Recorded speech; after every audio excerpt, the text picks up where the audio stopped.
I have a story to tell to you. And by the grace of God, I'll tell it well and true. And I'll begin to apologize for the ways that it has changed my life. Because this is the story of one come from glory, who came to restore. He came to die so that we could say goodbye to death's harsh sting and know this thing, true life anew. But I get ahead of myself. I do. I tend to do that, but I can't hide my excitement over the life that he has brought, over the changes he has wrought. I can't hardly begin. I am doing it again. Let me start from the start. Back to the part before we're a part of it all. Now, I cannot set the scene quite right, because no eye has seen this sight, nor could we comprehend a nothing without end. Because nothing buzzed and nothing was, and all because the only thing that was God. And then it, or at least a little bit of it that we can get, began. It began with a breath. A string of words from his mouth, thunderous, powerful words. Let there be light!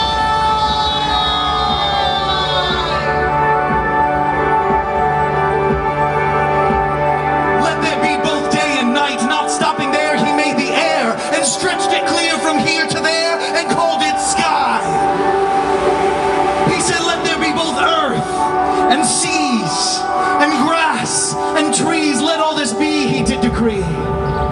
And as he was commanding and creating, the universe was expanding and inflating. Creation conformed to the words that were formed, the source of formation, God's creative demonstration of supernatural causation. This was colossal activation.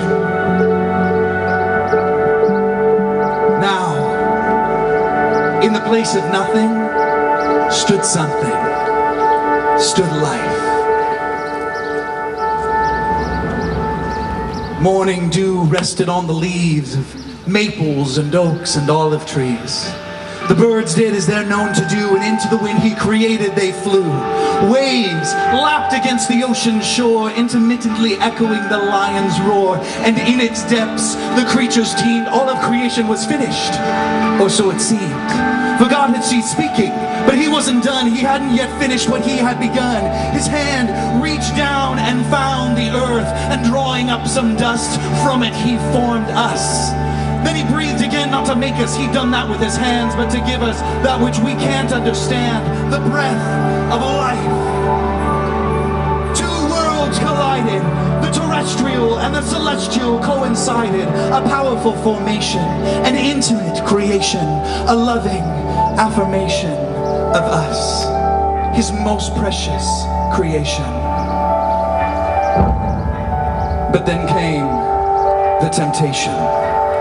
The temptation to be something like unto he who created us. And while that's wholly ridiculous, we took the bait of the apple we ate and decided our fate then and there. For in this act we rebelled, and in that moment exhaled and tossed the gift away. We tossed that gift away and lived to rue the day that we decided to die.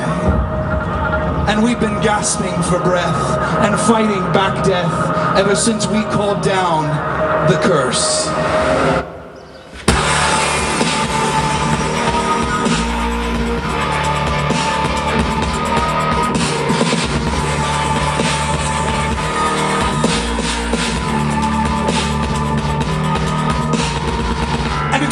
Of erosion, confusion and death spiraled out of control. Darkness spread over the earth and our souls. All of creation had been given to us, so the curse that had come fell not only upon us. It wrecked the trees, it fouled the breeze, it soiled the seas, it poisoned the animals, broke it up, burned it all. All of it bore the fall. All of it felt the free fall of it.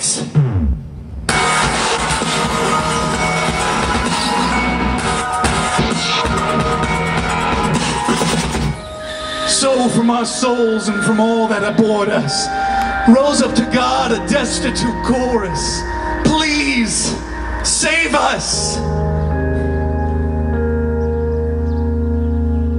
And he heard us, and he sent us his Son, the one in whom are all things, through whom come all things, by whom would all things be delivered, would cease to wither and slither toward death. Heaven and earth coincided and in him collided, fully God and fully man, the only one in whom God's plan could rest. And to the cross he made his way, but all the way there and day by day, he did wonders profuse and gave peaks at the power that he would let loose in that day and hour, proclaiming God's name and healing the lame and taking our blame. For that's why he came and he died. And when he did die, all creation did sigh and groan, cried and moaned, and the mountains shook, mourning the life we took, and the sun went black, wishing he'd come back. And he did.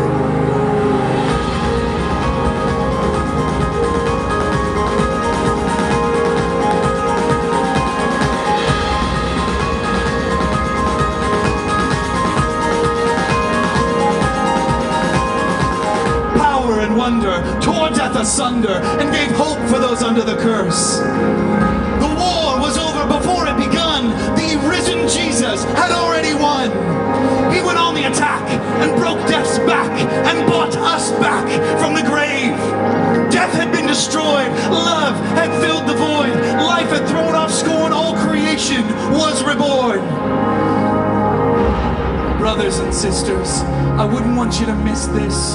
The very essence, the point, the drift of my gist is the power that raised Jesus from the grave. It's the power that's in those who trust that he saves. It's like TNT, his spirit in me, breaking down the division, a cataclysmic collision, and I am new. I am new. I am new.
And this is what he will do in you.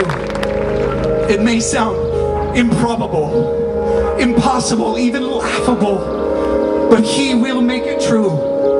All that we bring is our lives' desolation, and he takes us and he makes us a brand new creation.